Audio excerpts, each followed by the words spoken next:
Hello everyone. Welcome back to another episode of our entitled parents. In today's episode, my mother just sent me a 19-minute long voice message. Entitled Aunt thinks she controls the family dynamics and keeps the peace. At 35 years old, I've had enough and let her know. Karen gets pissed at Taco Bell employee all over $2 chips, but escalates fast. Before we get started, make sure to subscribe so you will never miss a video. So let's get started. My mother just sent me a 19-minute long voice message. We had a fight on the phone because I, F25, had the audacity to sleep over at my boyfriend's, M25, place. She was threatening me. I wish I had the money to move out and never see her again. Everything I do is wrong, and she can't help it to make me feel shitty about my life. My mistakes are her problem as well, so she has to make sure to remind me of them. I'm a failure, and she has to tell me. My relationship is a waste of time. I dress like a loser. I should lose weight. I should style my hair differently.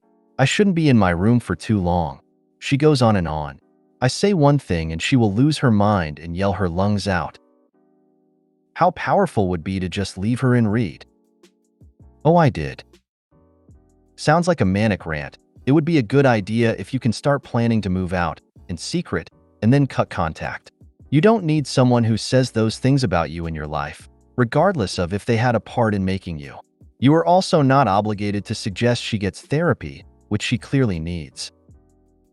Asterisk, my suggestion to move out isn't a suggestion to move in with your BFBTW. Your independence and freedom should be yours and not dependent on someone else.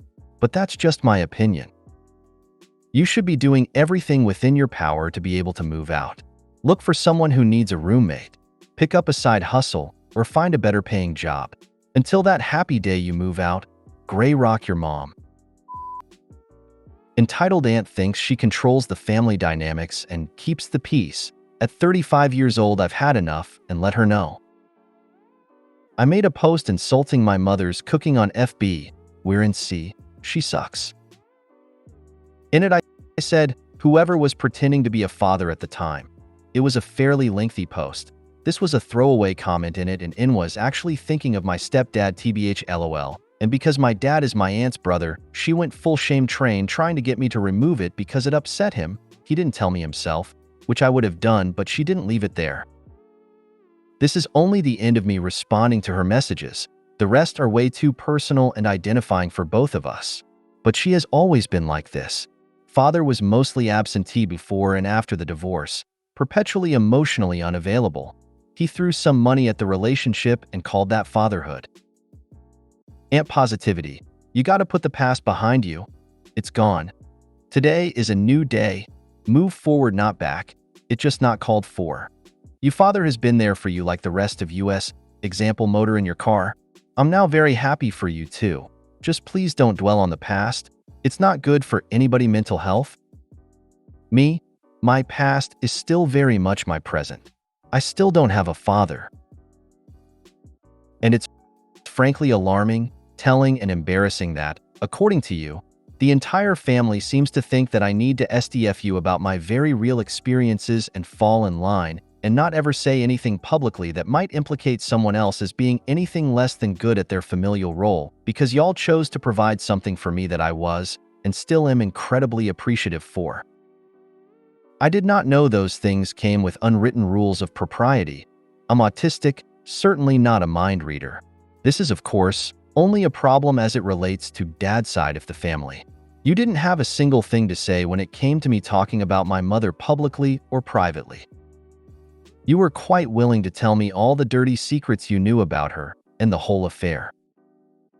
I am tired of the way you disrespect me and my experiences and my emotions.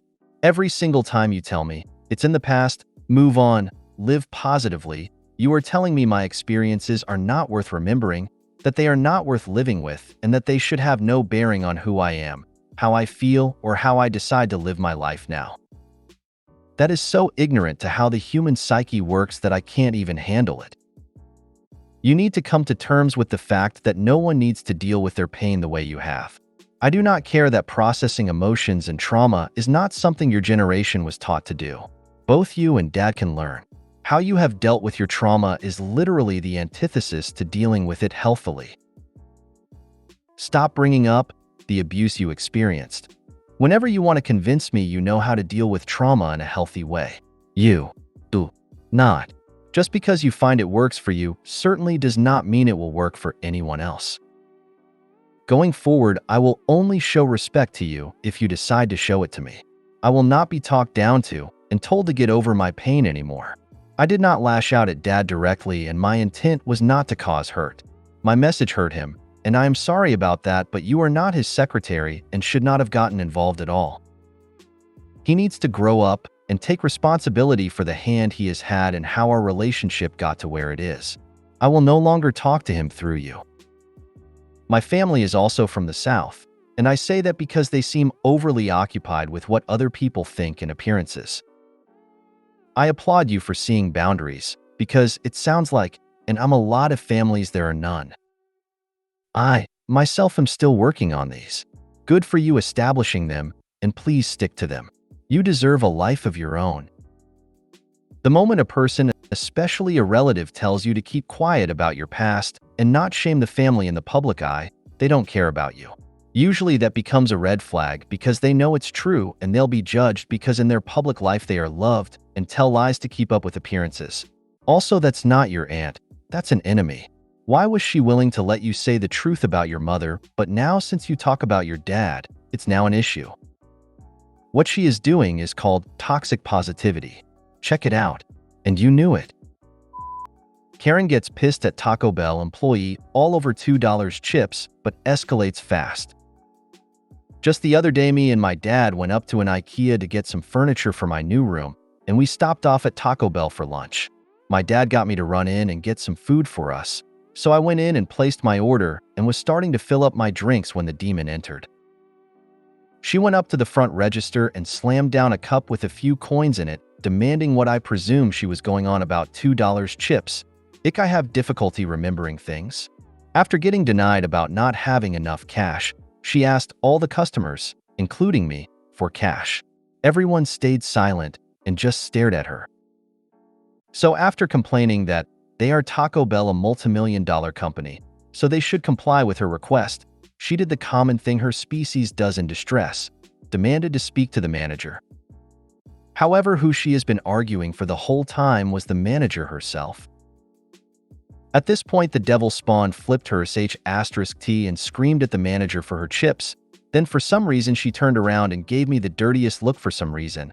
I was just filling my drinks, so I was confused. She then turned back to the manager and said it has been 15 minutes and she demanded they give her free food. Obviously, the manager said no. My food was ready at this point, so I was about to collect it and was going to go back over to where I was.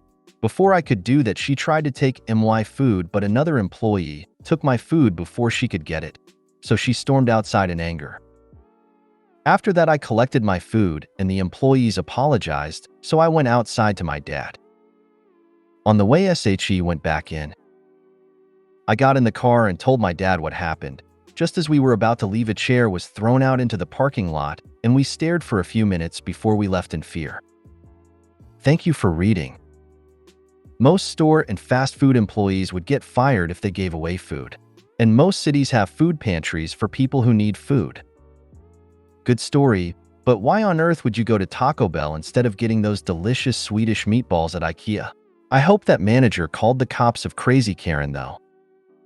If you made it to the end of the video, thanks for watching. Don't forget to like, subscribe and share, and we will see you in the next video.